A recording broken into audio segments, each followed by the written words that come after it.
Hey everyone, it's the Beaveman here, and I'm coming to you from Renegade Beaver Studios. Normally I don't do this. Normally I don't talk before an episode, but I kind of felt like maybe I should for this one. I just wanted to talk a little bit more about the person that I'm speaking with today. He's a friend of mine from when I was in high school. He's a couple years younger than me. We grew up in the same area, and I literally haven't talked to him for 27 years, which is pretty amazing when you think about it.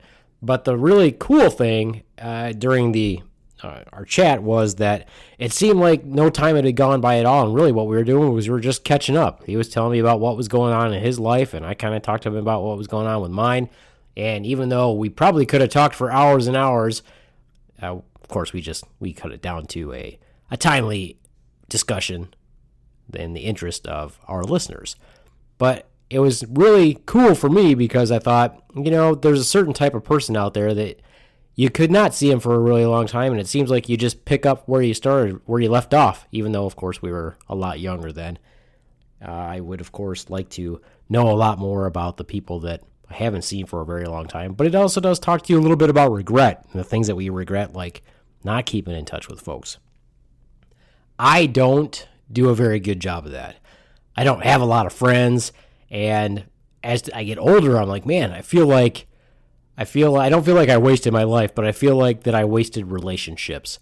And so maybe through this podcast, I can kind of rebuild some of them again and reach out to the folks that I haven't talked to for a long time. Of course, obviously, I would like to interview people that are famous, but, the people that I know, to me, they're super interesting. So anytime I can find someone who's willing to talk to me on Beaveman in the Dock, of course, I'm going to hop on it. So to my listeners also out there, if you're ever interested in being on Beaveman in the Dock, you can always shoot me an email to beavemandthedock@gmail.com or comment on one of our podcast episodes, and we can maybe talk about getting you on the show, which would be lots of fun, I'm sure, unless you're just a complete psychopath. But even then, that might be a little bit fun. Also, you'll notice that we haven't had Doc on very many episodes. This will be, I think, the 8th episode without having Doc. And we've got some sort of an iteration of him or representation of him, like with Paper Doc, but of course that's not him for real. He's pretty busy, so hopefully he'll be back with us soon and popping in on more episodes, but we're going to continue to do an episode every week for our listeners out there. So just do me a big favor and listen, share the episodes, and enjoy them. Hopefully we give you a little bit of a laugh, and I can spread some joy throughout the world. So without further ado, please enjoy this episode of Beaveman in the Dock. This one I call Catching Up with an Old Friend. Beavemanites and Docutrons, assemble!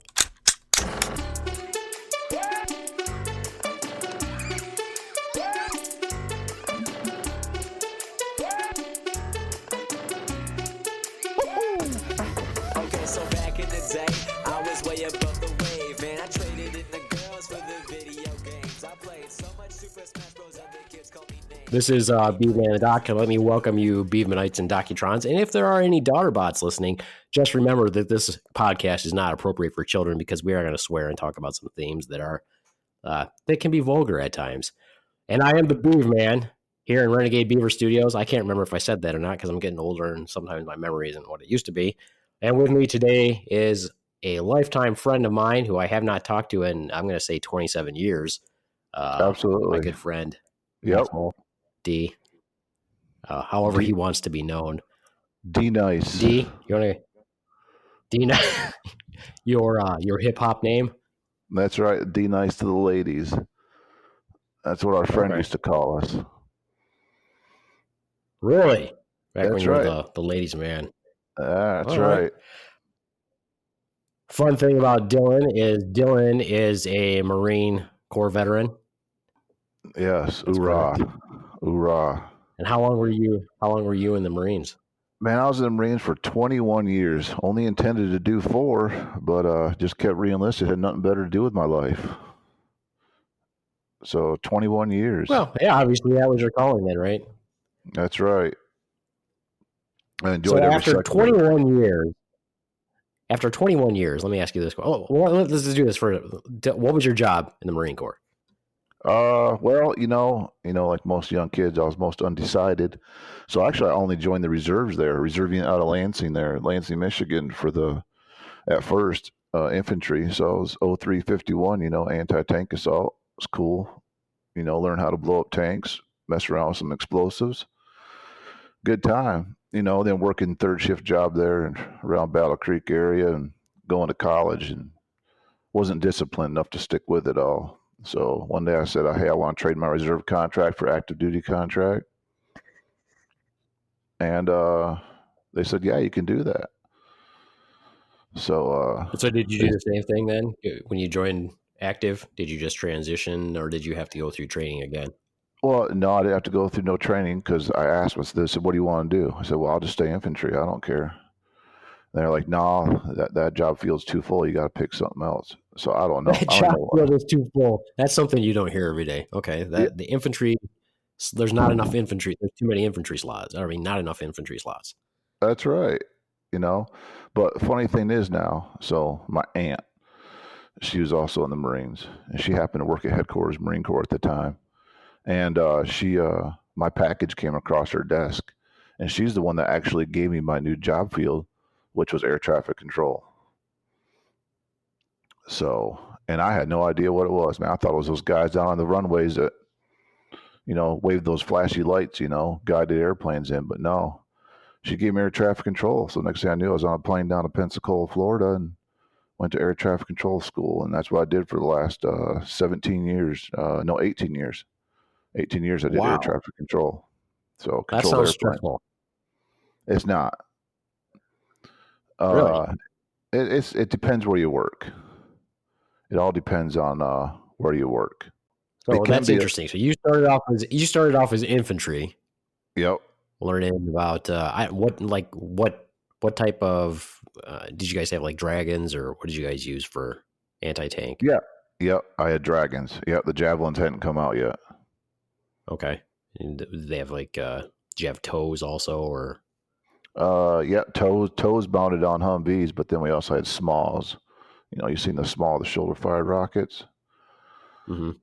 Those ones that shoot out the 9 millimeter spotting rounds first, and then you shoot your rocket or whatever.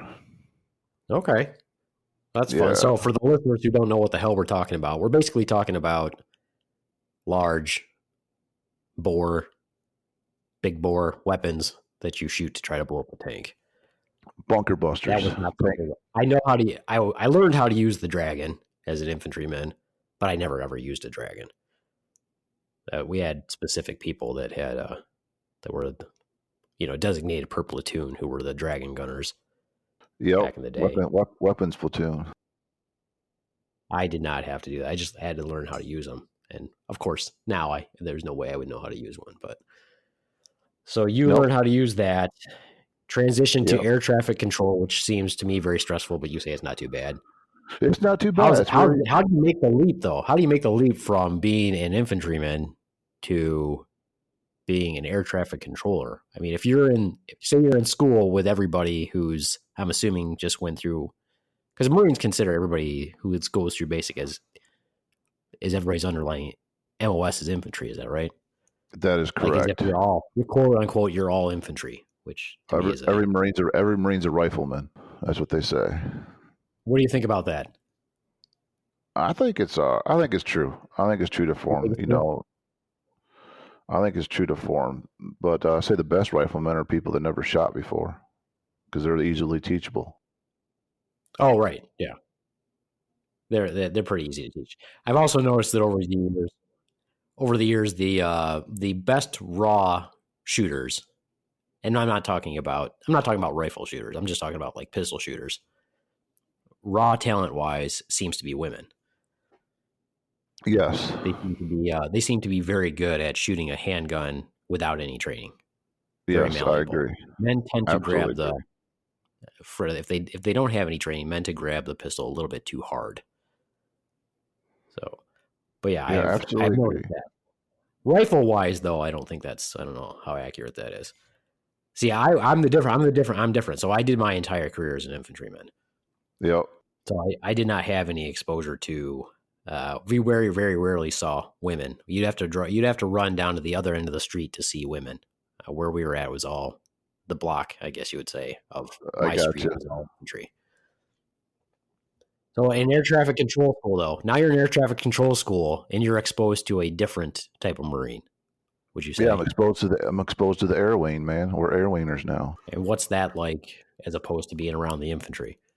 Um, you know what? At the time, it was pretty much the same, because they were. I was at E3 at the time because I'd been in the Marine Corps for a couple of years in the reserves infantry. So, but see, I was doing so much active duty because in the reserves you can volunteer to do just more than your 2 weeks a year or 1 weekend a month. So I was volunteering all the time for drug interdiction. So I was flowing all over the country, and using they call it training, because of posse comitatus, you can't use your own infantry against U.S. civilians. So they'd send us out on training, I would say, recon missions or land navigation missions in national forest. And if we happen, as good citizens, to see, marijuana gardens or meth labs in these national forests, then as good citizens, we would report the grid coordinates to the police and take pictures and turn those all over as good citizens. It was good though. They gave us live ammo. Were you wearing uniforms when you were doing that? That's when I was in the reserves as the infantry. I was mainly out in California, Los Padres National Forest, Sequoia National Forest. So doing But when you were doing these quote navigation courses or whatever you want to call them, were you wearing fatigues? Yep, absolutely. Okay. And were you carrying ammo? I mean, did you have live rounds? Correct. All right, so that's pretty badass. Yeah, and these guys were serious because these drug dealers, they were serious. They'd find out we were in the area, and you know, and a good point about that would be one time one of our teams got inserted in the middle of the day, or sorry, in the early morning. Got out of the helo, did their 360, waited till daylight, look and listen. And then as soon as daylight hit, there was a sign right there in their LZ that said, "Welcome to Checkpoint Alpha." So these drug dealers had dug through our trash at this place we were staying and got their whole entire route. So they had a radio back that said, "Come pick us up. We're compromised." Right. And they would hunt us down with dogs, like bloodhounds, and they'd be sitting on top of mountains with sonic listening dishes and high-powered rifles trying to find us. These guys were serious. They knew we were out there trying to find their secret gardens and their stashes. So in that case, because we have people who are listening that were not in the military, and even that. Okay, so here's generically speaking. So here's my idea of the military in general, right? And I don't know what yours is, but here's how it is.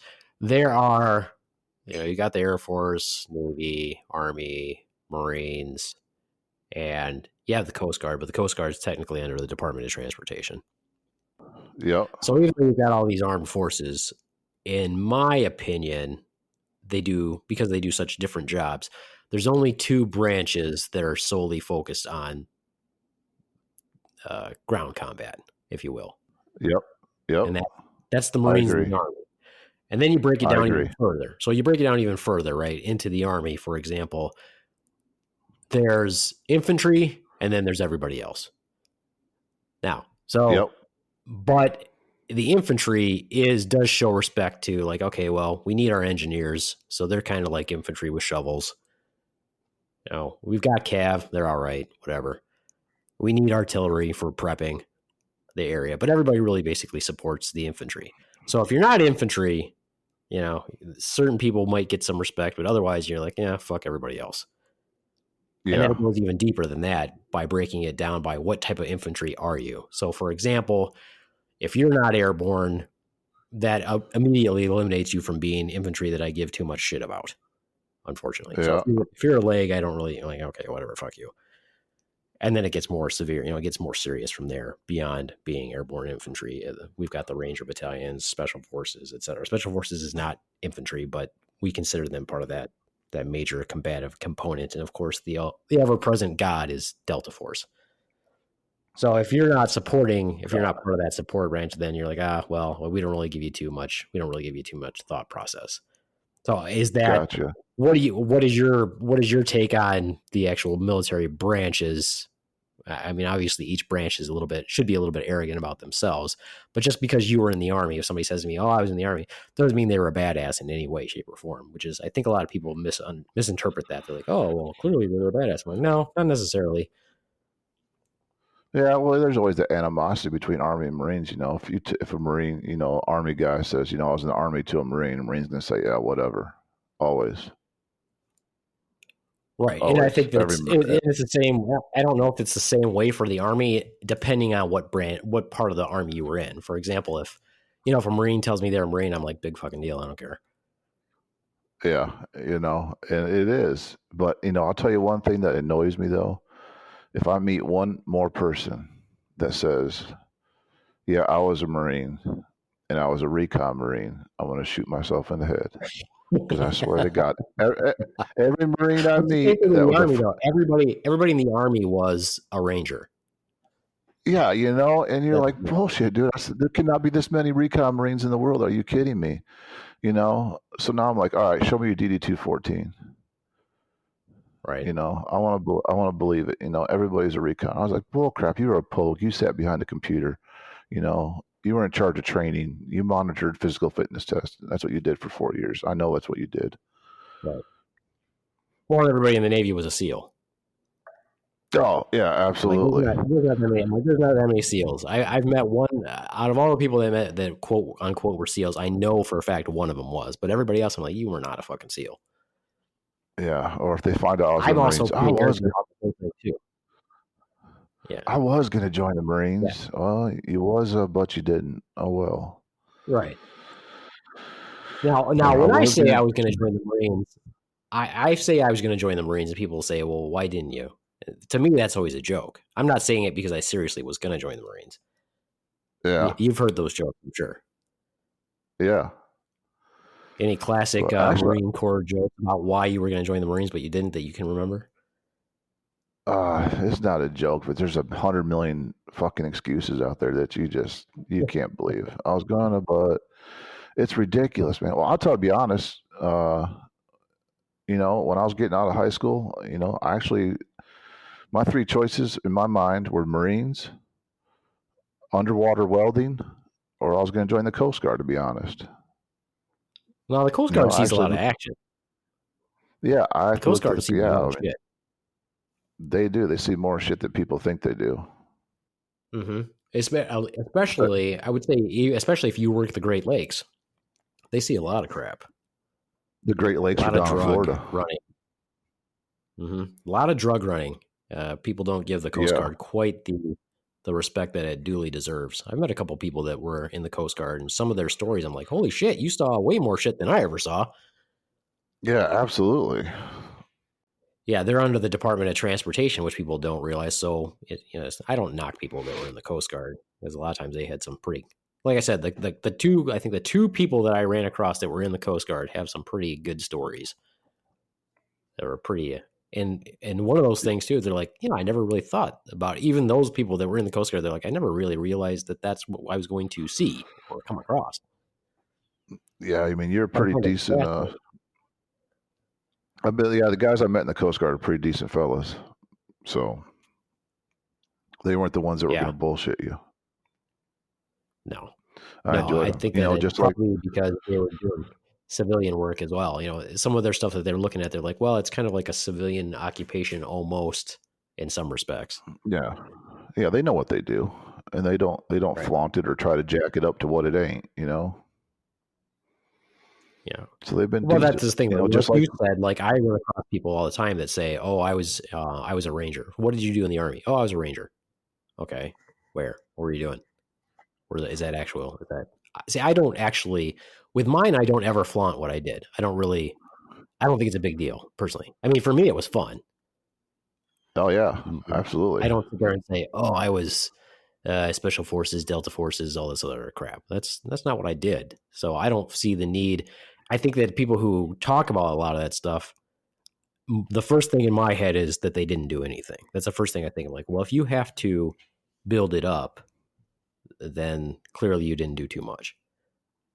Yeah, or if you pause, and you had to think about what you did, because I could rattle off everything I did at a moment's notice. You know, it's in See, the I can't do forefront of my mind. that. I have to think about it. I'm like, what did I do? So for me, everything starts to run together in my head. You know what I mean? So if you ask me, well, what did you do? If I think about all the time, because the entire time I was in, right, was peacetime. So the difference between obviously you and me is you were in for this period of time where, well, if we've been technically at war for 18 years, right? Yeah, So, but during my time, we had probably our longest period of quote unquote peacetime because I came in right after the first war. So I'm, like the whatever you call it, the Iraq War veteran, even though I never served in theater. And yep. Neither did I. Yeah, I came we at the tail end of it. yeah, so we had, we get locked down for like Bosnia. We got locked down for that. We got locked down for Somalia. We got locked down for Rwanda. The closest I ever went to going was Haiti. So what we call the Operation Just Kidding. That one, was locked down in a hangar for that one because we were gonna jump in for that one. The It's interesting when you're getting ready, when you're a young person, young man, and all you've learned is all your focus has been training to go to war. So I think that's also a difference people don't understand with infantry folks. Your focus every day that you go to work, your training is focused on, I'm going to be going to war someday. That's my job. So that's all your focus is. And if you don't get to go, if you don't, it's a sad thing. It's kind of a disgusting thing, but you're trained that's your focus. You want to go to war. You're going to go to war and you're going to defend your country or whatever. So if you don't get to go, it's like Yeah, training. It's like training your whole life for a game that you never get to play. it's like going to prom and not getting laid. I don't know. I Right? think it's the same outcome, I guess, but yeah. So when you're like that and you don't get to go, for example, like when we got locked down for Haiti, right? So I'm in a hangar doing all this stuff for prep. At that time, I was a door gunner on a Black Hawk, so a Black Hawk helicopter, right? Oh, that's badass. And I was um, I wasn't going to be in part of the initial invasion, which sucked. I was going to be like so many hours after. So when you're Yeah, sitting there game time, you're like, I'm not on first string. Not only was I not on first string, but being in an airborne division, coming in a Black Hawk helicopter, that also meant that I wasn't going to jump into combat, yep, which is horrible.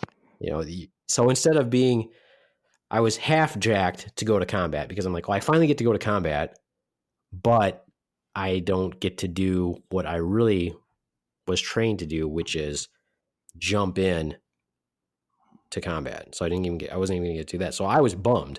So part of me was excited to go to combat, but the other part of me was like, fuck, I don't really get to do what I wanted to fucking do. And I'm not first string.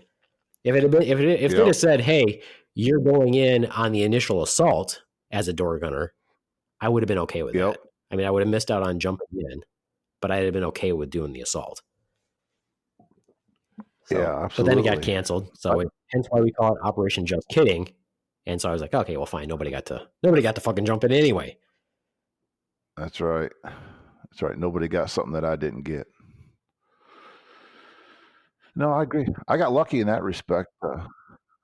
How's that? It's all right. I got lucky in that respect because I got to be on the initial push into Kandahar there right after 9/11, and I got done with that and came back. Was back for 5 months, and then I got to be with the initial push into Iraq. So it was good on both respects there. Because being an air wiener, you would think he wasn't in the initial push, but we got these things called 5 to 6 man mobile air traffic control teams. And what we did is we traveled with the front line, and we set up expeditionary landing zones for helicopters and C-130s and sometimes Harriers, depending on the terrain. So they'd have less turnaround time for arming and refueling to support the guys on the ground. So that's what I did for the. So you were trained. Go, So in this regard, you're trained field and kind of garrison type duties, but you were like field correct. duty. Correct. Yeah, that is pretty cool. That is pretty badass. Most people would not make that connection. No, they don't, because at each air station there's either a detachment, and the detachment they train for the combat, and then there's station Marines, which they just work at the air station, in the radar room or in the tower, just handle air traffic control around the base and any outlying civilian airfields that we control. A lot of people don't realize that military actually controls civilian airfields that are within their coverage. That is really interesting because, like, from our perspective, for Army wise, obviously they're not going to go. I mean, I don't know how things are now, but that's not even something that we would have thought of because if we're going in and we need air traffic in the short term for like small invasions or whatever, it's all about Yep. uh, like pathfinders on the ground. That's what we call them, people who are pathfinders. So they're saying, Yep. okay, can you land here? Can you coordinate landing here, et cetera, et cetera. And those people are actually usually, I mean, like the ones that I knew were infantry. They were in our company or platoon or whatever, or they were at battalion level. So that is Yeah. a little bit, obviously not something that I knew anything about, but there's lots of shit I don't know anything about, obviously. You could Yeah. fill Me loads and too. loads of books with things I know nothing about. Yep. Absolutely. So when you're doing that, though, so at that point in time, so by that time, what rank are you then? What, when I went into air traffic control? Well, when you were doing the push in 2001, when you See, were over I see at Kandahar, as a sergeant E5, or E5. sergeant Okay. E5. Yeah. So he's Kandahar Airport. Some other special forces guys already been in there, but they'd already bombed the runway there at the airport, and we got there, and yeah, it was E5, and we flew in off the ship because we was on a MEU on the ship already. We was already scheduled to go for a med cruise anyways for 6 months. They just bumped us up and departed us about 2 weeks early because of 9/11. So then we got the call to go across the canal and went in through Pakistan and then went up into Kandahar. And I just crawled up in the tower and controlled the airplanes. The tower had no windows in it because they were all blown out. It's cold as shit. A lot of people don't think of it, but Afghanistan in the wintertime, it is cold. It's Oh, I'm bitter sure. cold. Mountainous. It is. Mm-hmm. Yeah, So they did think, you oh, guys it's have desert your own hot. security forces, or did you have to provide your own security also? I mean, what kind of unit are they giving you guys for security? Yeah, they give us infantry as security. What are you talking like Infantry platoon security. size or company size, or because obviously it's Uh, important to maintain control of the airfield. yeah, company size. Okay, yeah, that makes sense. Yeah, yeah, company size. Like, oh, here's a squad to no, And there were some Air Force guys, Air Force combat controllers, they call them. And actually, we train right, these guys. They do a lot of good high speed, low drag, scuba diving, jumping out of airplane stuff. But to be honest, they don't get much stick time controlling airplanes. So actually, they send a lot of those guys to Marine bases, and we train them, to get them signed off of controlling like normal traffic. And actually, I ran into one of the guys that was over there, but actually, they suck. They suck at controlling normal traffic. They're good at their high speed, low drag shit, but they suck right. at controlling traffic. So there's a guy there I met that actually I had trained in North Carolina, and it was good to see him again when I was there. But mainly controlled all the airplanes at night, because he was afraid to fly during the daytime, and it was a good time. But it was actually good. The control tower I was in behind me was the prisoner compound that we were keeping all the prisoners in, and they'd bring them in at night, and it was cold. They'd lay 20 of them face down on the ground, and man, if you were the last guy to get interrogated, man, you laid there all night long in your little robes or whatever they wear, face down in that freezing dirt all night long. Well, that's So good though they'd pull because them into. that's part of psychological operations anyway, right? Make people Oh, uncomfortable so absolutely. that maybe you can offer them a blanket when you're interrogating them, etc. Oh, that's what they did, because they flew CIA, people came in to interrogate them, and so, they'd get pulled into a tent, probably interrogated and then pushed out the other side, with an orange jumpsuit and a blanket and put in a pen. And then a few days later, put in a C-17 and flown to Guantanamo. Right. you know. Yeah, interrogation's interesting. I got interrogated once. That was kind of fun. It was interesting. But yeah, that's what they did to us. I was in the Netherlands, and this was back when I was a young man as a scout, long range surveillance, Yep. and we had some comms problem. We had some communications problem. I was the radio telephone operator, and our basically our digital message device, basically this old thing that you would type into and it would send a transmission, and it wasn't working right. So our plan was, we're like, well, let's get captured. If we get captured, then we'll spend like, I can't remember how many hours it was supposed to be. I think it was supposed to be only like 8 hours in a POW camp, and we'll get new Yep. equipment. We'll get new equipment. We'll get inserted back into the field. That was our plan. But we were there way longer than that. So we got caught and we had to get interrogated. And that's what they did to us.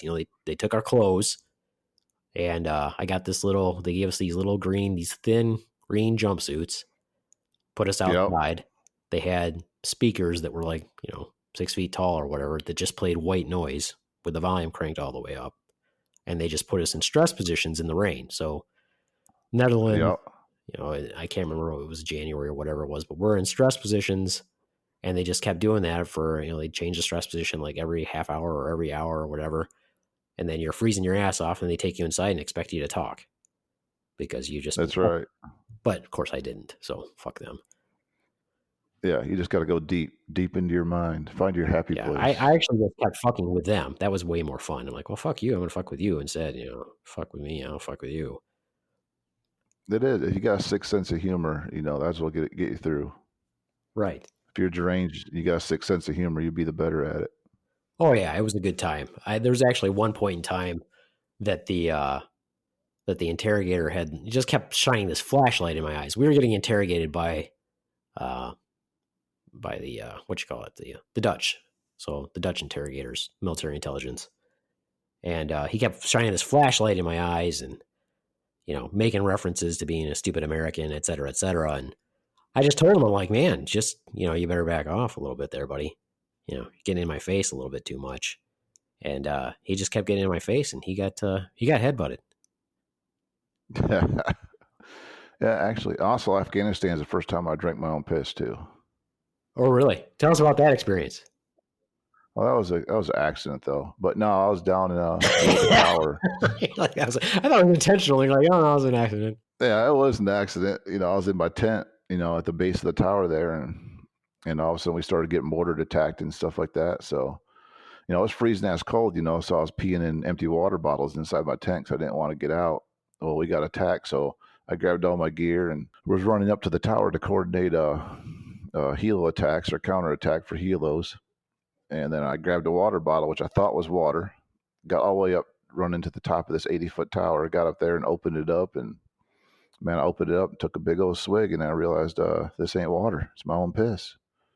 This sucks. But thank goodness it was cold. Better cold than warm. Right. And it was yours too. So let's not forget that. Yeah. And it was mine. So I immediately spit it out and started packing my lip full of Copenhagen to get the taste out. So that was a good experience. Yeah, that's understandable. Yeah, be careful what bottle you grab. Right. So you weren't doing the canteens there. You guys just had like the individual. Would they ship you guys a bunch of just water bottles? Yeah, they flew in some water bottles, but yeah, canteens too. You always got those with you, no matter what. You always kept those full and drank out of water. In the first war, they were pretty bad. My friends that I had that were in the first war, the 100 Hours War, of course, they occupied for a long time. Yeah. They said the resupply was kind of bad, kind of behind a lot of times. So I had some friends that had to drink IVs, and they said that's just freaking horrible. Yeah, I never had to drink IV. Now, I've had Doc give me an IV on purpose because he didn't want to carry anymore. He didn't want to carry them anymore. They were too heavy. So Doc was like, hey, I got some free IVs. I was like, yeah, I'll take one. Why not? I'll take a boost. Oh, yeah. I'll tell you, it does put some pep in your step getting an IV. It really does. It does. Doc was like, I gotta get rid of these. So I was like, okay, I'll take one. So he's taking volunteers. Oh yeah, I'd take one of those pretty much anytime. Anytime I'd take one of those. Just really gives you that extra little boost. Yeah, now I don't know if it's true or not, but I hear like ambulance people, ER people, they'll go out and get wasted and drunk, and then they'll get in the back of their ambulance and load up a IV to sober up really quick before they go on duty. They go on duty. So I don't know. I just heard that before. Yeah, I'm sure some people do that. The downside, of course, is that IVs are expensive. Anytime you're taking a little bit off, you're kind of robbing from your own company there. But you could always buy them. You could always Absolutely. buy them, but I imagine you have to have some sort of affiliation to buy them. I don't think they just let anybody buy IVs, which I guess is understandable. You always hear these horror stories. I know that when I was in Germany, there was a story about some guy, and I don't know if it's an urban legend or not, but that gave his wife a IV after she'd been drunk the night before and killed her accidentally. Gave her a big bolus of air. He must not have primed the line properly, but you'd have to give quite a bit He of must air, have been and she, drunk too. yeah, probably she got an air embolism and died. Hey, I got something for you. Hey, don't worry, baby. I got you. I'll take care of you. Yeah, I'll take good care of you. But then, when that sort of thing happens, you're like, well, how much of an idiot were they? One, you're like, okay, is that an urban legend? Did it actually occur? And two, did that guy not know what the fuck he was doing? Or three, did he actually kill her on purpose? Because Yeah, you'll get a little bit of absolutely. air. You'll get a little bit of air in that IV tubing when you use it. You try to get all the bubbles out. You'll get a little bit, and that's not going to kill somebody. You got to give them a fairly hefty dose of air in that tubing. And I think the tubing only carries I don't know. I think it's like 15 cc's of fluid is the capacity of most IV tubing or something like that. I could be wrong. I think it's hard for me. I have to think back to my emergency room nurse days for me to actually remember what that would be. I'm probably wrong. That's great. Yeah. So when I went back to Iraq 5 months later after we got back from Afghanistan, I was a E6 by then. So I was actually one of those team leaders that led those mobile air traffic control teams. And by now you're how old?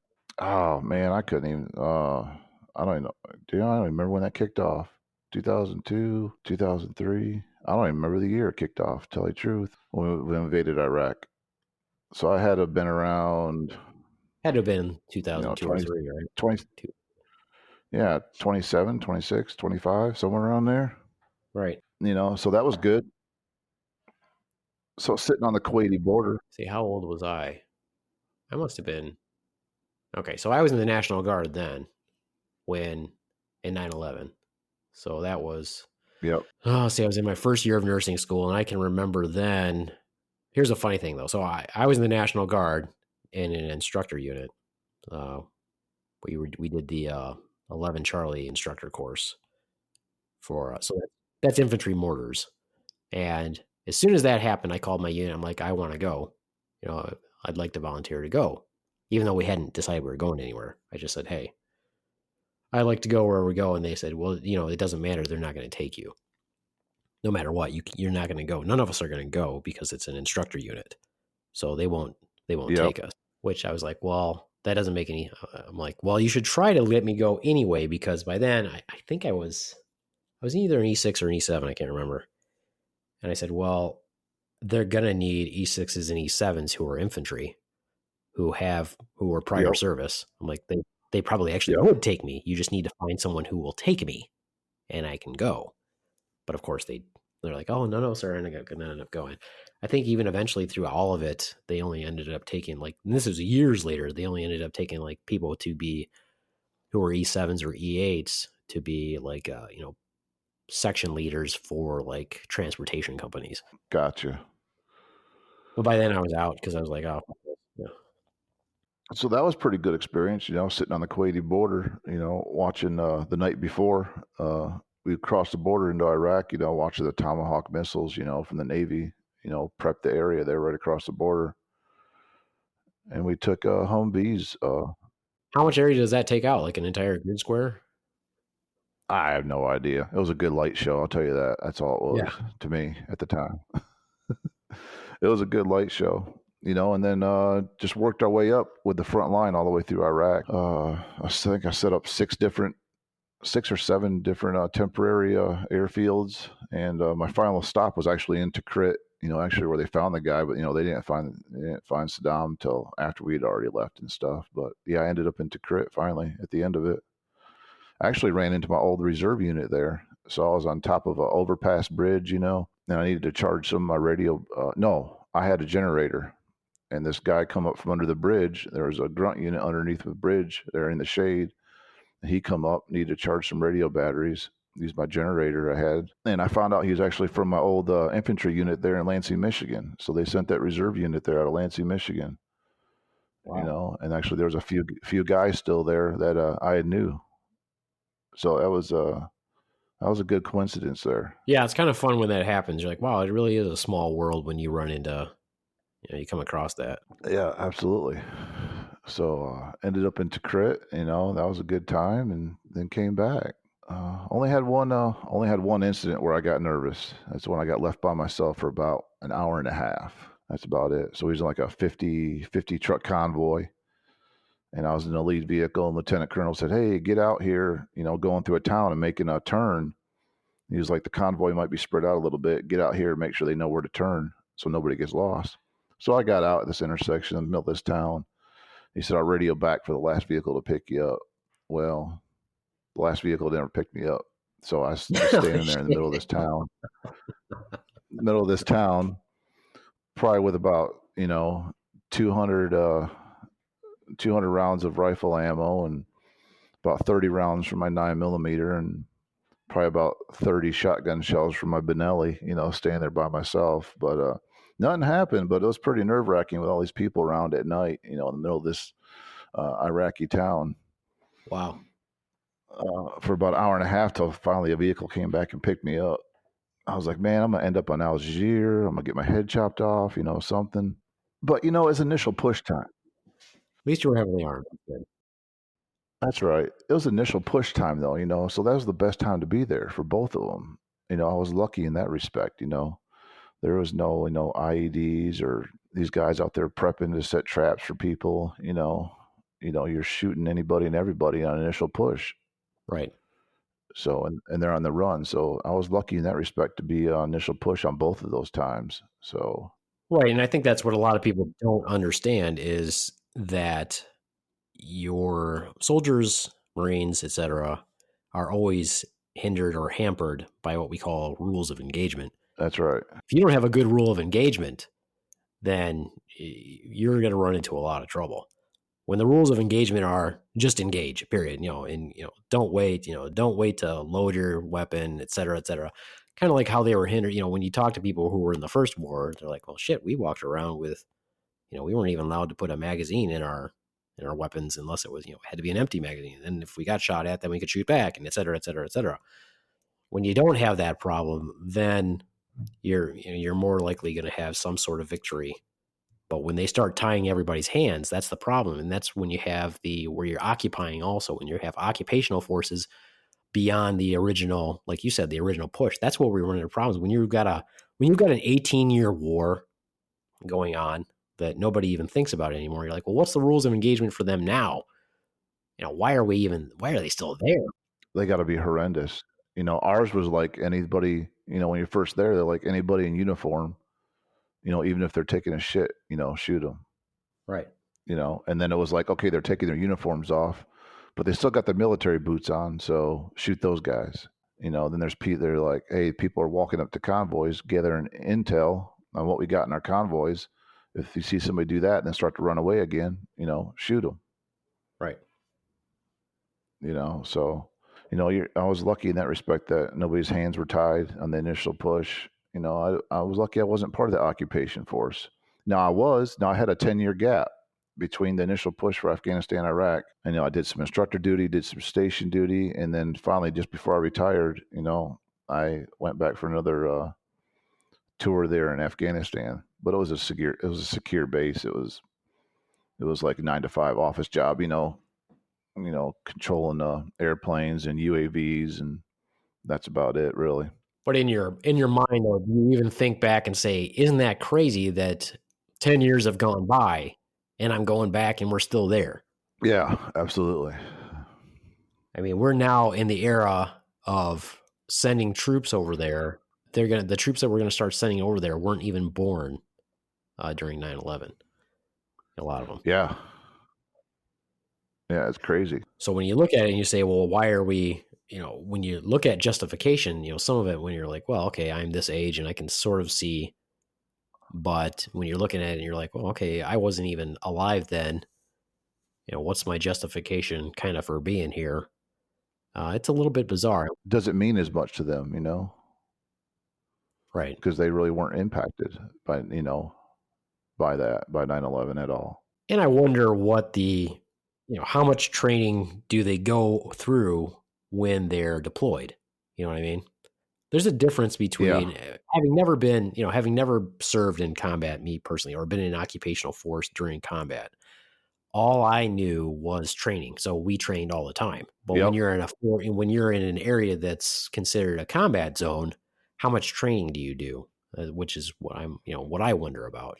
Yeah, we still did a few training. I don't know. They probably just stayed physically fit and made sure their weapons were BZO'd. That's about it. Yeah, that's what I'm saying. For us, it was always, okay, so we've got this trench line dug. We're going to take this trench. We've got this city prepared. We're going to take this city. This is what you do constantly. So you're always constantly throwing Yep. around range and doing those things. But when you're in an area that is considered a combat zone, obviously they're not going to set that. I wouldn't imagine that they set that stuff up. I don't imagine that they're going to the field and training with, live ammo training in a combat zone. So that makes me No, wonder, they're like, just, how well prepared are they in comparison? Because obviously they're not getting into firefights every day. I couldn't honestly answer that at all. I think it's kind of an interesting question. I kind of did speak with one of my first team leaders when I was in a long range surveillance unit a billion years ago. He stayed in, got up to sergeant major, retired, etc. I kind of just talked to him a little bit about it because he was in during peacetime and obviously he'd been over there a bunch of times. And I'm like, what's it like for these guys? Are there, is there training? Are they actually soldiering, or is it just that they have to be part of this occupational force, and then when they go back home, they'll start training again? Or what's it like? He said it's different. It's different than when you were in. The discipline's different.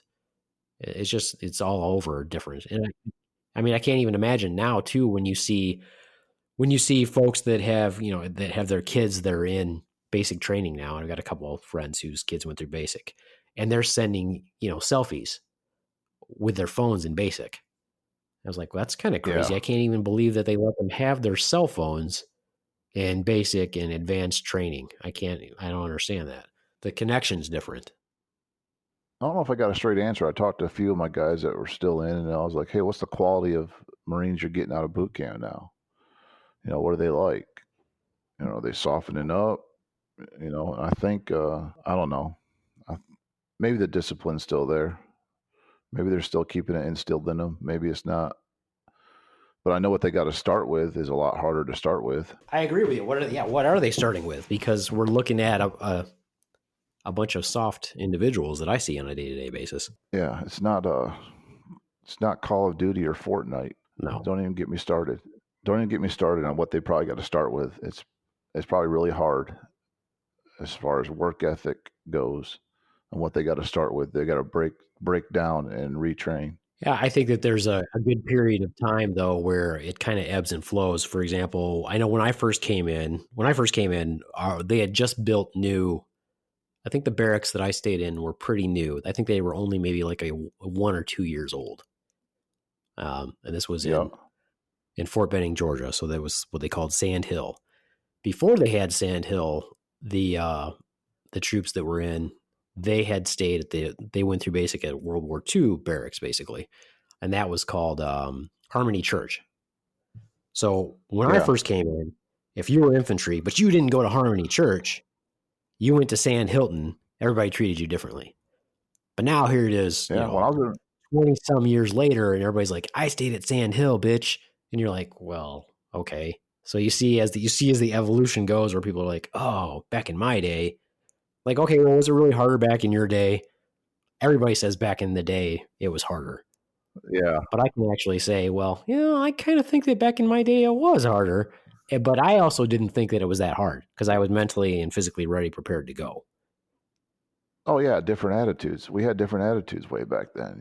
I mean, when I went through Marine combat training, we actually stayed in Quonset huts. How often do you see that anymore? It also goes by your specialty. Also, when I have conversations, for example, with my dad, I can remember being like in Germany, and I'd get back from a field problem. Thankfully, units are different. So in a long range surveillance unit, most of the time we weren't gone for longer than maybe 2 weeks. They'd drop us in for like 7 to 10 days or whatever, because all you only had was what you dropped in with, unless they set up a cache for you or a drop or Yep. whatever. So you're going with a 5 to 7 man. You're out there by yourselves.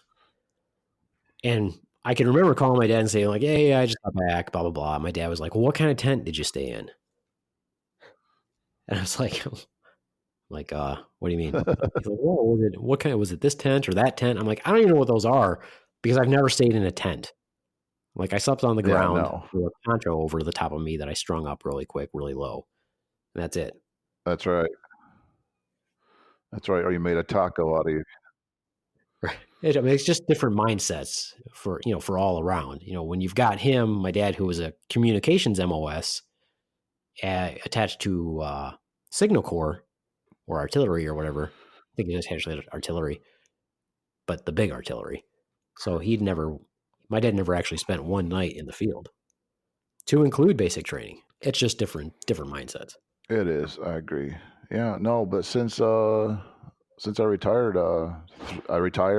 November 2014, and 3 days later I started working for the railroad. Now, to me, that sounds exciting. So, talk about the big choo-choos. Talk about the big trains. That's a big difference. Big choo-choos, yeah. So I went from planes to trains. All I'm missing is automobiles now. Right. But GM's on strike right now, so I can't go into automobiles right now. So, but no, I was looking for something that paid decent, close to home. I've been away from home for a while. So there in Battle Creek, CN, they were hiring train masters, looking for supervisors. So they picked me up right away.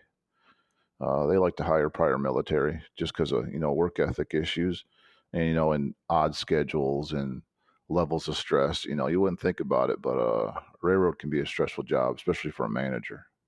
I should think the Uh, railroad would be a stressful job.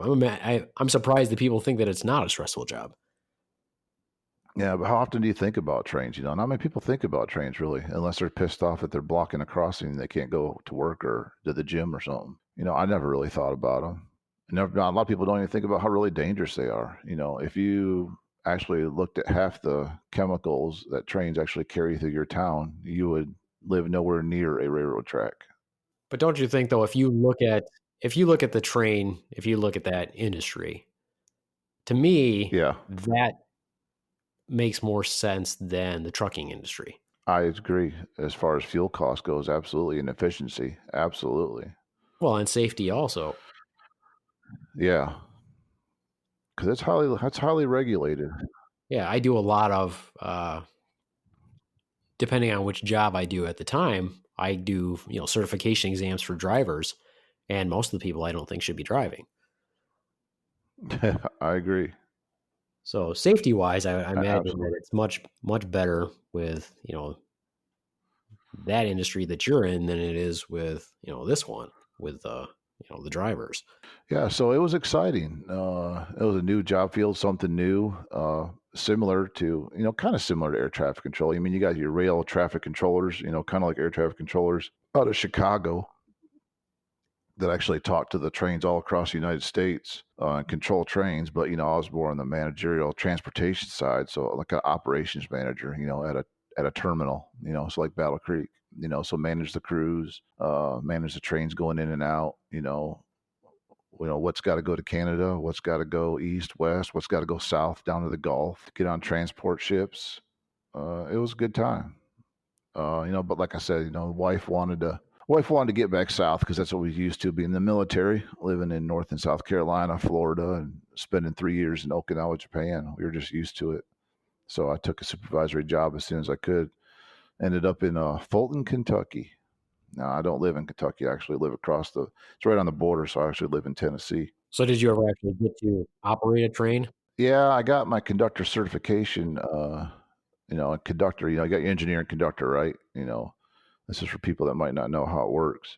But the engineer drives the train, and conductor, he's actually in charge of the train. He's actually in charge of the engineer. He tells the engineer where to go, what to do, in charge of all the paperwork for the hazmat materials and stuff. And actually got my conductor certification as a manager. And that's basically so the company can use you in times of shortages in certain areas where the union contract allows. So, like in Wisconsin, management can run trains. Down in Pennsylvania, management can run trains. So that's what they try to get you to do. So I did a little bit there, but then, like I said, management is pretty stressful in the train industry, and they burnt me out after 5 years. So I was actually getting ready to quit and leave because I was burnt out so bad. And I asked them if I could be a conductor, and I got some pretty good bosses, and they let me step down out of management and go union and be a conductor. So now I'm a conductor now, and I run trains, down to Memphis and back, and up to Champaign, Illinois and back, and anywhere in between. So that's what I do now. I'm a conductor on the railroad, and it's a lot less stress. That sounds like that'd be fun. Oh, it is. Yeah, you see a lot of weird things. People are idiots. Running railroad gates. Anybody listening? Right. Don't run railroad gates. Don't run railroad gates. And if you're stopped at a railroad gate, don't pull up right next to it, because those trains sometimes do derail and they'll crush your car. Oh, for sure. So stay back 2 or 3 car lengths away from that railroad gate. I sound like a nerd preaching safety, but I don't want to see nobody get killed. Right. You're just a single engine itself, right? Not even pulling anything. What's the distance? What's stopping distance? Is it like a quarter mile or some crap? No, just a single engine stopping distance can be like maybe 500 feet. It's not that bad. But we run big trains. I mean, we run 10,000-foot long trains, and if you got a loaded coal train or a loaded oil train, you're anywhere between 16,000 to 24,000 tons, and that'll take a mile to stop. That's safely. Amazing. When I was out in Arizona, so I had to drive back and forth, kind of out to like Flagstaff and sort of things like that, and you can see trains out there that are just so long that it looks like they're not even moving because they're so long. It's pretty crazy. I find trains fascinating. Don't you see a lot of like fanboys and stuff? Like, isn't that a thing for trains? Like the people just are out there. Yeah, we call them foamers. So every time they see the train, they foam at the mouth. Yeah, that's funny. So that's what we call them foamers. But there's a lot of people in their trains. They follow certain engine numbers. They take pictures all the time. Get a lot of women like the flash trains. So that's good sometimes. Right. Yeah. So there's a lot of flashers out there. People love trains. They love train crews. But it's good to keep that good relationship with the community, but also preach that safety, because they are really, really dangerous. For sure. Yeah, we've got a local, what do you call it, like a train yard here? Is that what do you call it? They kind of base out of the short hauls. And one of the guys we knew, he does that. He's, I guess, the conductor. No, he's the engineer is the one who drives it. Is that what it is? Yeah. Yeah, he's the one who drives it, and he took us on a ride. It was really cool. That's good. Yeah. That's good. But and there's also a lot more suicide by train that you hear about in the news too. Really? So especially around the holidays, there's a lot of people that just go down, dress in all black, and they'll either just jump out in front of the train, or they'll be laying down in front of the track, with their head over the rail, So that's tough on train crews, especially for somebody who's not, I would say, conditioned for it.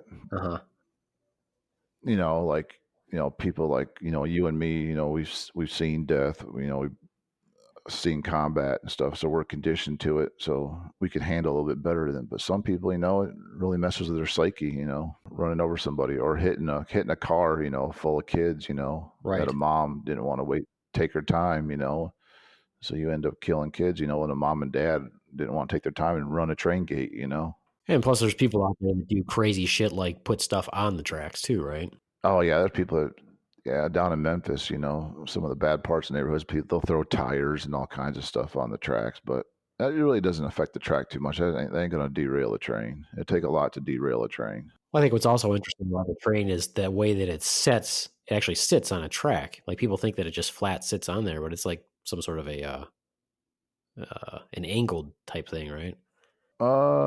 Yeah, actually, very little of the wheel actually touches the track, and the whole cars, the car bodies that haul the materials, the technology hasn't changed in 100 years. It's all held together by gravity. Yeah, that's pretty crazy. Yeah, it is. It's all gravity. You just got your set of wheels, and then you got one big pin in the middle of those wheels that holds it to the car body. They just sit on top of it. It's not attached. It's all by gravity, and the way the trains attach to each other. I mean, now materials have gotten better over time, but the basic technology hasn't changed in like over 100 years, and the air braking system. Which to me is surprising when you look at the economy, which again, I'm like, okay, so why do we have such a big trucking industry when we've got railroads everywhere? Yeah. It's a pricing issue. They're always competing. We can haul your stuff cheaper. And it also depends on, a lot of the smaller industries, they're going to depend on local short line railroads, So I work for a big class one railroad, So, we run, the company I work for runs all the way from the East Coast of Canada to the West Coast of Canada to Chicago and all the way down to the Gulf of Mexico, and then we got a few industries. And it also matters if your industry is close to railroad track, accessible, you know, a spur track going off the main line to get to your industry to service you. So a lot of industries aren't around railroad tracks. So that's why you still got the trucking company. But then it's also a pricing issue of what's cheaper.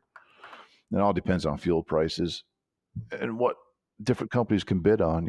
So if you've got a haul though that's really long, is there just so there's just checkpoints where you switch out? Do you switch out conductors and stuff, or how does that Yeah. work? I mean, we do a crew swap.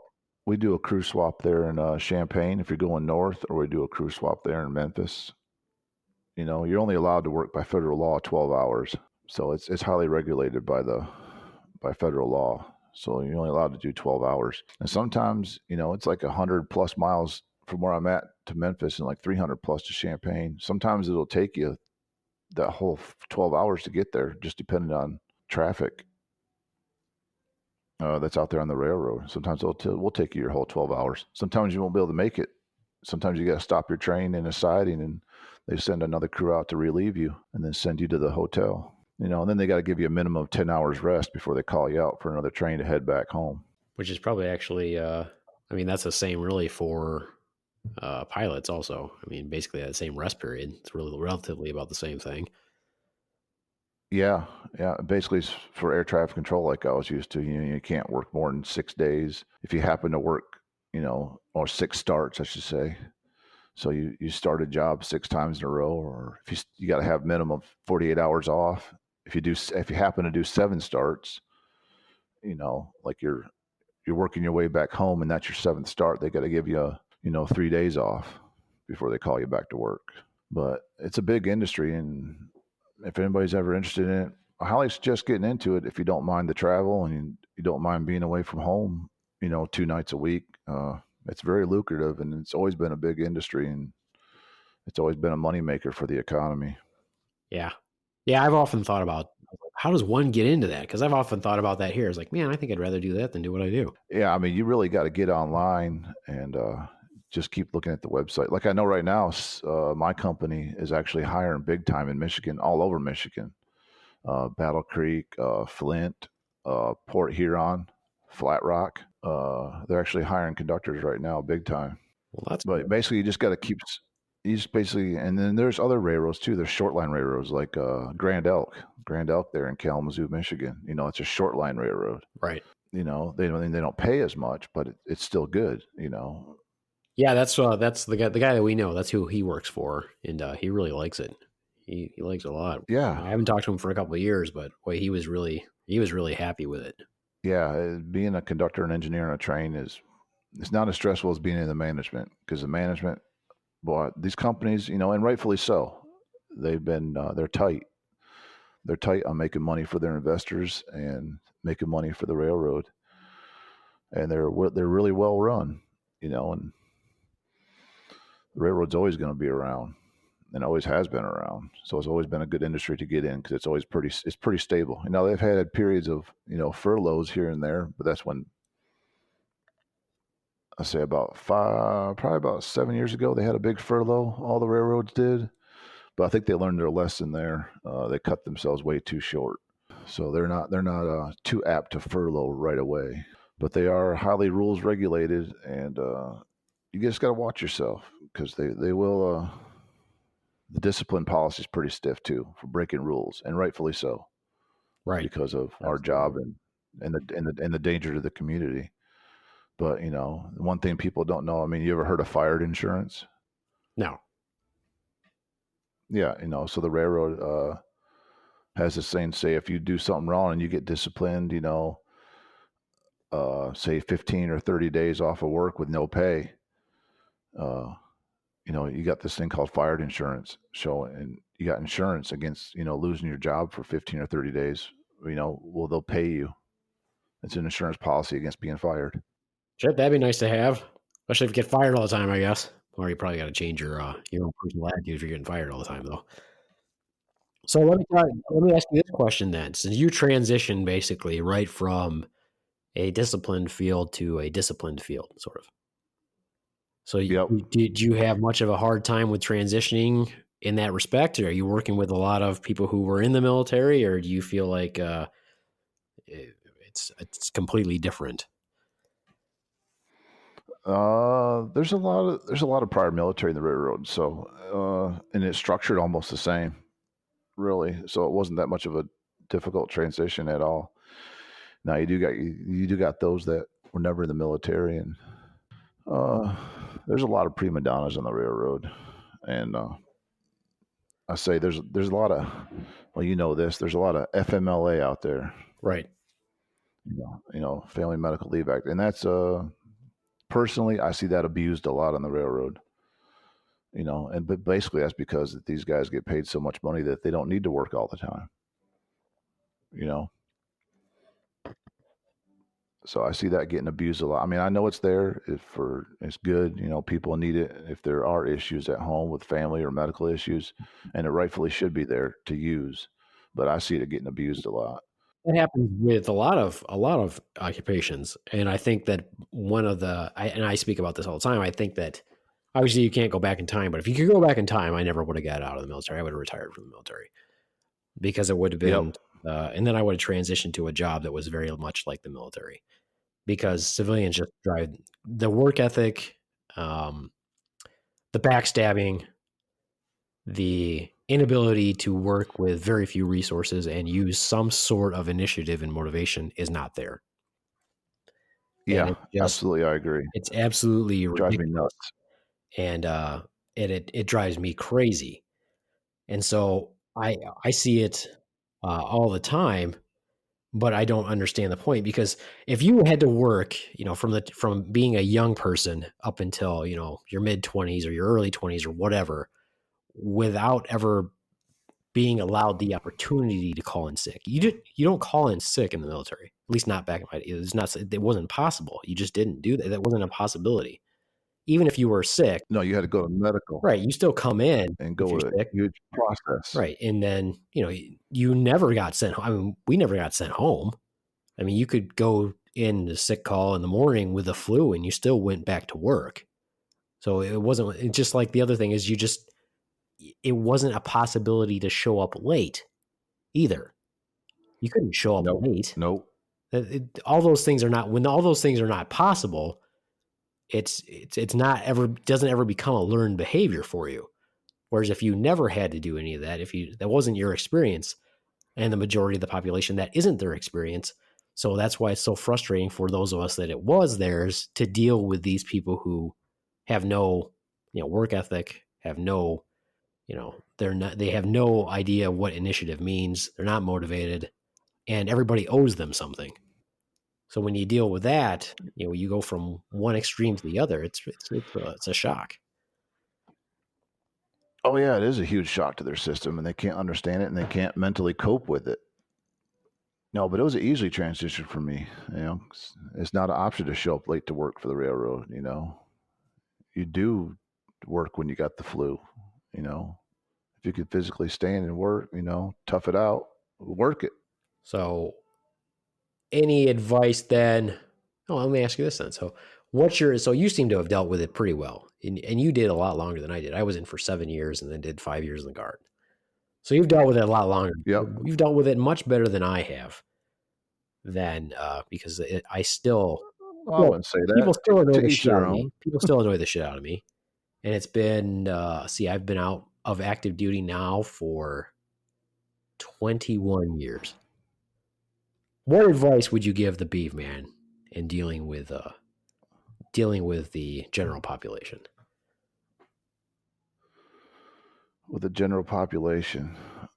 Uh, I don't know. I just call bullshit where bullshit is, man. That's what you got to do to people, and don't put yourself in a position to where you're depending on those type of people.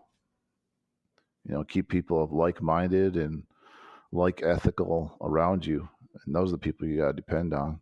And you know this. And that's probably what you already do. And that's what I do. And if people are not doing their job, I call them out on it. Don't be afraid to call people out on it. So you ain't pulling your own weight. You ain't doing what you're supposed to do. Grow a set of balls. Buck up. Wash the sand out of your clit. Right. Right. Yeah, yeah. For some reason, though, in my field, if you call people on their bullshit, it all falls back onto you like a ton of shit, which is interesting.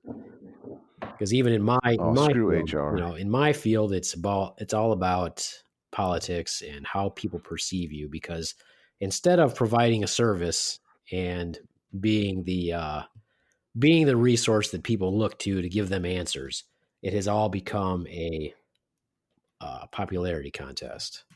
That's what organizations focus on now: is how popular are you? Do you give them everything that they ask for, whether they need it or not?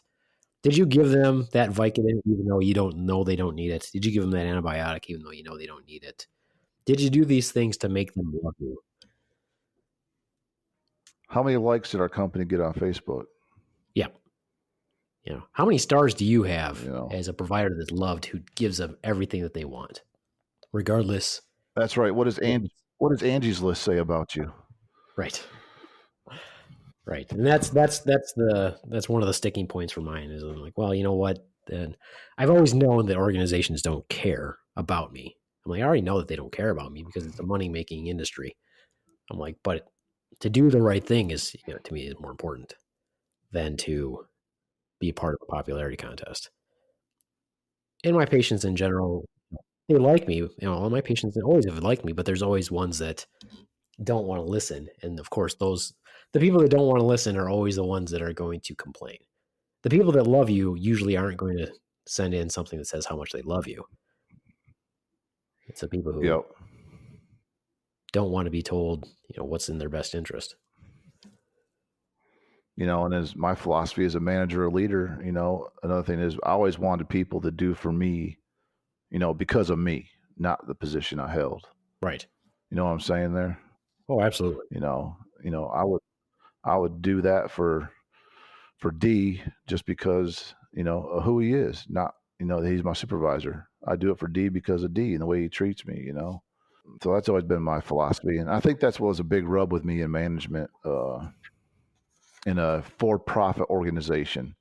So I guess that was a little bit of a hard transition, is being a manager in a for-profit organization other than being a manager or a supervisor in a military aspect. That was a big transition because sometimes, I just couldn't treat the men or be as big a dick or uphold this policy that I fully didn't agree with, that I felt was treating somebody unfair. It always stuck in my crawl. Right. So that's why I was like, yeah, I gotta get out of here. It's just eating me alive. I can't. It's just not me. Yeah, that is the hard part about being in the military is that you do have to swallow stuff that you don't feel like swallowing. I remember once we were in North Carolina. I was stationed at Fort Bragg. We were in North Carolina, we're out in the woods. It's like December or January, something like that. And of course, it's in North Carolina, so it's not horrible like being in Michigan where you're in the snow and stuff like that. But it is cold, and you are No, out there. it is. It's cold there. And it's I've been there. raining, it's Yep. cold, and we'd gone a really long time without eating. And they came down and said, "Here's the deal: we have food on the trucks, and but we want to push everybody to see how long they can go without eating." And I was like, we had a meeting with like our platoon sergeant, after that word came down, and all the squad leaders were sitting there, and he says that, and I'm like, okay, well, I disagree. Because what do we always say? What's the most important thing when you're in the field? What don't you fuck with? Yeah, troops come first. Yeah. You don't fuck with Yeah, our food. And this is back in the day. You're like, you don't fuck with our mail that comes from home. Those are that's right. important things. That's what keeps us motivated. Now, Yep. if you said the trucks aren't here, we don't know what's going on. There's no food. The food's not here yet. A soldier understands that and they're okay with it. They're like, okay, well, we'll get food when we get food. We just got to drive on. But when you tell the leadership that we have food on the trucks are here, but we're trying to go see how long we can go without feeding everybody. Why? I mean, what is it? Some big government study or something, or just because some commander thinks it's a good idea? There's no reason why they should do a good that. idea. Let's see how much stress we can put everybody through. When they're already stressed, it's already cold, it already sucks. You're already doing, everything that you're supposed to do. And then you take away something that, when you're in the field that even they could feed you shit and it wouldn't matter because you're like, hey, I get to eat. That's right. And for me, that was one of those things you're like, you know what? I'm just tired of sucking for myself personally, and then trying to justify it to other people, because I'm honest to a T. If somebody tells me that, and then I go back and talk to my squad, and they're like, "Hey, Sergeant, what's going on?" I would tell them, I'm like, "Yeah, they got food on the trucks, but they're not going to feed us." Yeah. And which is what I told the platoon sergeant. I'm like, I'm not going to lie. If somebody asks me, I'm like, no, no, there's food on the trucks. They're not going to feed us, because I'm out there with them doing the same thing. It's not like I'm sitting in an office somewhere. I'm out there too, sucking also. And I know how it makes me feel. I know how it would make them feel. And it would make it even worse if I lied to them. What would be the point of that? No, you don't lie to them, because they need to trust you to the fullest, utmost. Because when you do get in that situation where they need to trust every word you say, and plus, as a leader too, they got to trust that if you're making them do something, one, it's nothing that you wouldn't do, and it's for a damn good reason. That every word comes out of your mouth is needed and necessary. Yeah. Well, and the most important, the only things that one of the most important lessons I ever learned from one of the platoon sergeants I had, and I don't know why it took years for me to actually hear somebody utter those words, but I don't know what field problem we were on, but it sucked ass. And one of the Joes, just said something to the platoon sergeant about how much it sucked, basically, is what he said. Which, everything everybody was already feeling. And our platoon sergeant was pretty good. He would talk to us like human beings. And he just said to him, he's like, I'm right here with you, man. He's like, don't you think I think it sucks also? He's like, I'm doing the same thing that you're doing. He's like, believe me, I think it sucks too. But we're here together. I'm like, wow, it took however many years for me to hear somebody say that and put it into context. I'm like, yeah, you're right. Wait a minute. I shouldn't listen to them complaining and be like, you're a pansy. And I'm like, well, no, it does suck. I'm out here. It sucks. I think it sucks too. And maybe they'll feel better if I say, yeah, dude, I'm doing the same thing you are. I know it sucks, but let's do it together. We're just going to do it together. I'm not immune to it sucking. Yeah, we was in Iraq. We was at this one place, and you guys got to trust you, even civilian or military, We was in Iraq, and there's a little skirmish going on, a little bit of ways from us. And my guys were younger, and I was a team leader, and they were getting worried about it. They were like, "Oh, we need to load our weapons and stuff like that." And I was like, "No, you don't." I said, "Clean out the vehicles," because we had just went through a 3-day sandstorm, So we were sitting in our vehicles, and everything was just full of sand and dirt. And I said, "No, clean out the vehicles." They were like, "But there's a skirmish." I said, "Don't worry about it." I said, "Third LAR's out there. They're taking care of it. Don't worry about it." And they trusted me. And I said, I started cleaning the vehicles with them. I said, "Clean out the vehicles." I said, "Okay, now get the communications up."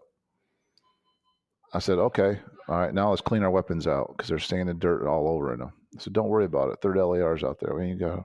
And they trusted me, and I did it with them to show them that, that's a good example of that. That they got to trust you, but you got to do it with them. Yeah, and that's that military mindset that you learned, from a young age. Yeah. Yeah. But I've seen it, and you see the total complete opposite when you're, as a civilian. For me, when I'm working in an office, as a primary care provider, and then, I come out of the office or whatever, and the floor is dirty, and I'm like, okay, I'll ignore it, and I still see everybody walking up and down, same shit, floor's dirty, nobody's doing anything about it, until finally I'm like, all right, so I go grab a broom, I clean the floor, and people are like, what are you doing? I'm like, I'm cleaning the floor. If that's not your job. I'm like, no, it is my job. It's everybody's job. Why do you think that it's not our job to just sit here and walk by a mess? You got to That's wait right. for, you got to make a call to somebody to come clean something up when you can go grab a broom and do it yourself? I remember I did that once. In this office, this clinic, where we all wore the same scrubs. So they didn't want to, for some reason, they didn't want to have different colored scrubs for the different positions, which to me still makes no sense. Everybody wore the same color scrub. So I No, had to do that. Like, I was cleaning the floor because nobody else would fucking do it. So I go back in, they got a patient for me. I go in and see the patient, introduce myself, and the guy starts laughing. I'm like, what's up? He's like, I thought you were the janitor. He's like, I thought the janitor was coming in. I'm like, why'd you? I'm like, so I'm laughing. I'm like, why'd you think I was a janitor? He's like, I just saw you like 5 minutes ago sweep and mop the floor. I'm like, yeah. yeah, but I wash my hands. It's okay. We're Yeah. good now. I go, yeah. And he's like, why are you sweeping and mopping the floor? I'm like, because it's everybody's responsibility. If nobody's going to do it, I'm like, I'm not going Because to let my patients walk on a dirty floor. Look at I'm like, that's a direct reflection of the care that we give. If you think that it's dirty, how good do you think the care is that we're going to give? and that's what I try to instill in my kids. I'll see them walk by something, in the house, and I'll say, "Why you just walk by that? Just pick it up, go put it where it belongs, take care of it. Don't walk by it. Help your mom out. Do something." Right. Or if I see them sitting down, just chilling and relaxing, I'll let them chill and relax. But once in a while, I'll be like, "Hey, I see you chilling and relaxing. Did you go ask mom or ask me if there's anything you can do for us first? You need any help somewhere? Make sure the work's done, and then you can play." But it's all an upbringing, Yeah, it's important to do and that. maybe and holding people accountable. That's about it. Exactly. Holding people accountable and not being afraid to. All right. Well, before we end this podcast, I had a couple questions I wanted to ask you, just in general. Yeah, So describe to yeah. Go us, if you ahead. could, for the listeners, this was one of those things that I always thought was fascinating. Describe to us your childhood home. My childhood home. My childhood home was one of imagination and creativity. That's the best way I could explain it. So, I lived down the road, from our friend there in Westlake. And, my dad was an artist, free thinker, smoked a lot of weed. I can't deny that. Grew a lot of weed. For some reason, I never got involved in it. I don't know how. One of my daily chores was learning how to clone marijuana plants and water them with Miracle Grow and stuff. But it was one of fun and freedom, but also, like I said, accountability and hard work. It was fun. Parents divorced at an early age, but it was 8 years old. But it was really no impact on me. Had good parents on both sides. My dad built. He built a pretty awesome house. Be fun for a kid to live in. Had good neighbors. Had good friends up the road. Like you and Lonnie and all the other guys I hang out with. Did a lot of camping out. As a young kid. I really enjoyed it. I don't know what else you looking for there, What Beaveman. sort of kind of describe what the outside of the house looked like and the inside of the house? Part of the house was underground. It kind of looked like a fairy tale castle, I guess I would say. Pretty much free form, free flowing. 3 stories tall on one end. Actually, my bedroom was up in the very top of the tower on one end. Built out of a lot of it was built out of reclaimed materials or rough cut lumber. That I remember my dad getting the lumber from taking trees and to this old lumber yard, that was still run by steam engines and steam saws, so really rough cut lumber. and it was just a lot of reclaimed and natural materials that was used to build it. It's pretty big. I don't even know how many square feet it'd be right now, but shoot, ain't nobody lived there in probably 30 years. It's probably fell into disrepair by now. My aunt owns it now. She bought it from my grandparents. It was on a lake and about 30 acres of woods. It was a good place to live and grow up. Now, I've always described that place to my children and my wife. I'm like, this place was really cool because I can remember too walking through the woods, and your dad would have little sculptures out in the woods. You'd see Yeah. like little dwarf heads or something like that and stuff like that. Didn't you have a dragon? Didn't you guys have like a dragon too, like in the front of the house or something like that? Yeah, there was a huge dragon that he built with huge wings that was carved out of wood. I don't even remember where that dragon head is right now. I think my aunt might have it. It was a big block of wood that he carved a dragon head out of, and metal sculptures too Right. that were in front of the house. There was a big article that was done on it a few years after my dad died, or within a year after my dad died. That was in the Battle Creek Enquirer. I was actually talking about that house when I was in Arizona, because in Arizona there is this castle out in the desert, and it's made out of Yeah, just a bunch of stuff. He didn't spend any money on anything. So it's made out of like stones that he got from the desert and wood, and it's just crazy, like all these rooms and stuff. And my son went with me to it. We went there and visited, and I was telling him about your dad's, your house and stuff. I'm like, I'm like, I wonder what it looks like now. I haven't seen it, for 30 freaking years or whatever. yeah. Well, Lonnie's dad, he lived there for a while too. No, I didn't know that. Yeah, he was actually going to buy the place, so it was a land contract. And something happened in his life where he had to move on. But yeah, the 3-story tower was falling in disrepair, so that was taken down to 1 story. So the tower's not there. So that's about it. That's all that's changed. That one side of the house is down to 1 story.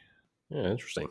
And but ain't nobody lived there about 30 years. Nobody's really been in there. It's just kind of sat there. I don't think the family really wants to do anything to it because they really missed my dad when he died because it was really unexpected. Oh, very young. Yeah, I think he had a heart attack ice fishing. He was 39. Wow. 39.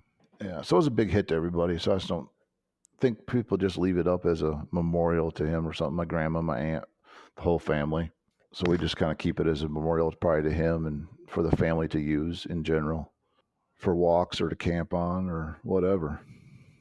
And your sister, she lived in Michigan, or? Yeah, she still lives in Michigan. Yeah, everybody still lives in Michigan. My whole family, my half brother, my half sister, Randy, she was born 9 days after my dad died. No. And she was named after him. So yeah, they still all live in Michigan, all doing well. And all my step siblings, after my mom got remarried, they're all doing well. I'm the only one. I'm the only rebel. Okay. I'm the only one that left and joined the military. Left for 21 years, came back for 3, then left again. Well, sometimes that's in your makeup. Well, good. Well, I was going to say too, also that so D is he's listened to the podcast, which is good. Obviously, you want to be able to listen. Yep. And absolutely. I gotta support you. Yeah, you're my brother. I gotta support you. Yeah, and it's been good having you on this podcast. You'll have to do another one with me sometime soon. Absolutely, John. I know we spend a lot of time in the military and stuff, but that's what we do. Right.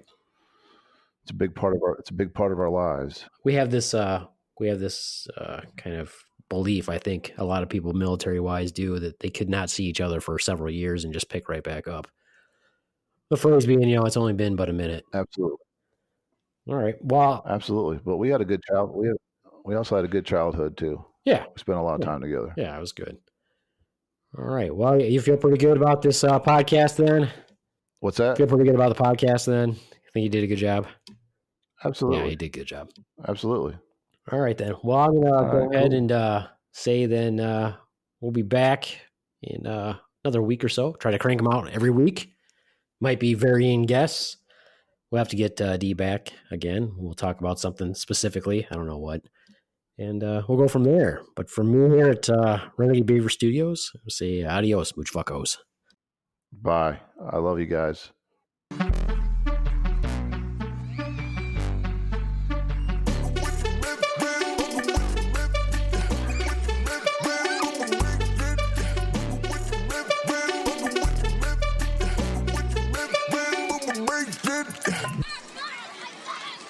Pika pika.